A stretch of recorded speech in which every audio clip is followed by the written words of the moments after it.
This is it, main event time here at Urban Destruction. The return of the Colossus. And Carl, he could have picked easier opponents, you know. That's right. The word out on the street, Nikolajus is undefeated in Bellator, Lithuania, pro boxer. But Thompson's come out all guns blazing. He needs this win to get back on the world stage. That's right, a good pro boxing Lithuanian, unbeaten Bellator, and they are standing toe to toe. Oh, definitely. Thompson, 20 stone. The Lithuanian, considerably lighter, but not afraid of Thompson. They've just knocked 7 bells out of each other. Thompson's taking him down. He's trying to get past his guard. Not under much pressure at the minute, but he's just nearly past his guard there, peppering him with some hammer shots. But the Lithuanian is not like I say, he's no walkover. That's right, but Thompson is unrelenting. He's like a pit bull there, getting down on his man. And the other thing is, when that comes crashing down on you, said that 20 stone plus, with all that strength as well, Carl. Oh yeah, definitely. You don't want to be on the receiving end of too many of those kind of punches. But the Lithuanian, he's not really pressuring Thompson. He's got a half-hearted kind of reverse triangle on, but Thompson needs to get out of that, and he's got the top position and really start laying down some leather on him. Yeah, so you said he got his head out there.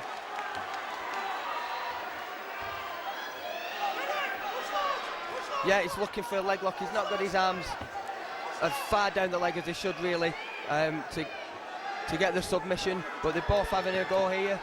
Thompson is wasting a lot of energy on these submission attempts, so I'm hoping he doesn't gas out. Well, this is one thing, when I spoke to him before this fight, one of the 2 major things he'd been working on was his conditioning. He said, I want to be a 20 stone man with the fitness and conditioning of a 15 stone man. He's been working on this before this fight. Yeah, that's the one of the main quick ways of ending a fight with these guys. They come out too fast, too soon, and within a minute or two they can run out of gas and they make mistakes and get caught. But he's weathered the storm at the minute. I think he's having a bit of a breather now. He's got a bit of blood around his face, but he doesn't seem to be in much trouble. The Lithuanian there just gave his arm up, but Thompson's trying to get past his guard. And late position, he's got the side control, he's got the mount. Thompson needs to get up now and really pound the living daylights out of his opponent. But as we said earlier, as you said, and there he goes, the ground and pound, and the crowd go crazy. That's it, he's seen enough, fair call. Yeah, definitely, the Lithuanian covered his face up, unable to defend. A good call by the referee. There wasn't much he could do about that. A good, impressive performance by Thompson. And a brave decision, because he's shown the scars of... Only a youngster, but my word, hasn't this man got a career in front of him if he keeps going the way he is going. Brazilian Jiu-Jitsu, Thai boxing, MMA, he does it all. I know he holds a British title with grapple and strike, and I know it's one of the junior titles, but it's still a title. Ronnie's very, very experienced. His last outing, he fought Aaron Blackwell and armbarred him in the first round. And here we go. Right, so here we go. Gary Howe in the long red shorts. Ronnie Mann in the black shorts, as we said, from the Trojan Free Fighters, the local favourite. And again, they tie up quickly. And again, we see there, Mark, his strength for such a young man. He tried for the shoot, Gary, and he just wasn't going down. No, Ronnie, he's very experienced at this. I mean, he's got a bit of a guillotine going on there, but when you fight against a cage, you can actually use the cage to help with the defence. That looks like that's quite a tight guillotine to me. He's got both arms in, and he's cranking it on. He's nearly lifting him off his feet. The problem that you've got is when you do that for a period of time, here we go, he's pulling him to the floor. I was going to say, it tends to burn your arms out. He's tapped, he's gone. What a quick finish there. Ronnie straight in, got the guillotine, and it was over. Mark, that was pretty damn...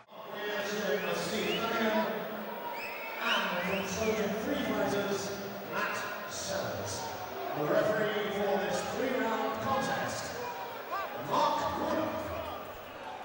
Right, so here we go. We're back with the MMA. Steve Cunningham from Team Mark Weir versus Matt Sellers, the local lad with the Trojan Free Fighters. And this time I'm pleased to have with me Carl Fisher, the man with his finger on the pulse. Carl, what do we know about these two camps? They're two very professional fight camps. You've got Mark Weir, they're going to leave nothing to chancing, physical conditioning, and his strikes and submissions will be top-notch. And the same goes to his opponent, Sellers. He's fighting from the Trojan gym, so they're going to be up now.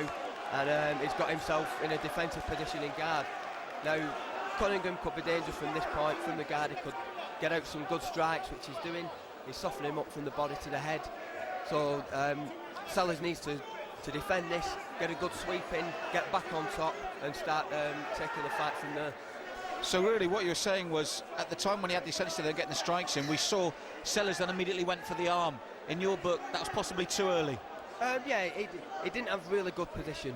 It was going for the Kimura, but the guy's shoulder was up off the mat, so he couldn't really get a lot of torque to get the submission. But he's coming into his own now. He's come up for the arm bar, lovely reversal, and the tap out, yeah. And there you can hear the local crowd favourite, Matt Sellers. And again, Carlos Lemos Jr. there to haul his man up. He'd just been under the cosh really for a few minutes after a good start, hadn't he? And then he pulls it out. Yeah, that's all. Fair play to Sellers. He came out all guns blazing. He got good position. He worked the guy from the fence. The other guy wasn't really in it. He got some good position. His opponent reversed, and he worked from the guard. He reversed him in the cage, and came out with a win with an armbar. He does, but he also trains at the Trojan, and as we all know, they've got a very, very class pedigree in Thai boxing. So maybe he just feels more comfortable stood up. And as you said that, the punches rained in. Yes, the Trojan Free Fighters, Charlie Joseph, Tony Myers, Carlos Lemos Jr. It's a hell of a pedigree. It's a great gym. It's a great gym. And I wish them all the best. They really, really do deserve every success for the effort. Upper body now, he's burying his head. It's very difficult to strike from there, and even if you can, as you can see, you can't get a lot of power from there. Now this is a different matter. Your man sat up high, he's in the guard, good defence, and he's coming out the back door and he's reversed it.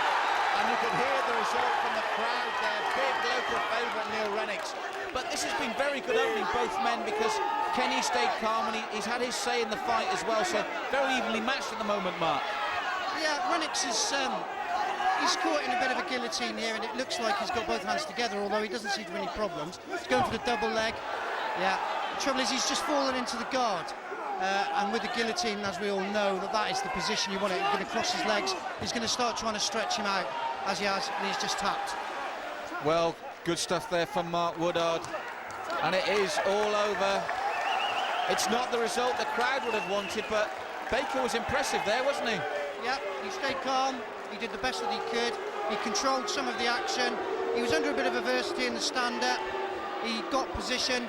He knew what he was looking for. He sat down, pulled the guard. Perfectly legitimate technique. Excellent. So there you have it from Mark Woodard, who you'll see refereeing himself later, and then he will be back in this commentary position with me. Very disappointing, Mark, when you get a big home time favourite like that.